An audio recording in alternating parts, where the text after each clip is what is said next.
There is one last thing that I want to mention. You may have wondered why there is a choice between using mask expansion and mask opacity for the per mask blend amount, or you may not have wondered, but I'm going to tell you why. Let's say you set up two morphs along the timeline for a still to still to still morph. For the first morph, you use the mask opacity of each mask and animate their values so that the mask opacity values end up at 100% at the end of the first morph. However, you want the values of the blend to be 0 at the beginning of the next morph, right? 0 means take the pixels from the from image. But you've already set the blend amount to 100. What do? Well, you can keyframe the settings so that the first morph receives its blend amount from the mask opacity, and the second morph receives its blend amounts from the mask expansion.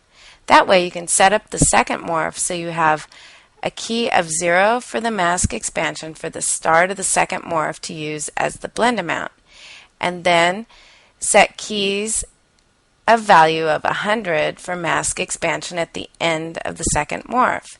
In this way, you may have a value of 100 for the blend amount for the end of the first morph, retrieved from the mask opacity, and a value of 0 for the blend amount at the beginning of the second morph, retrieved from the mask expansion.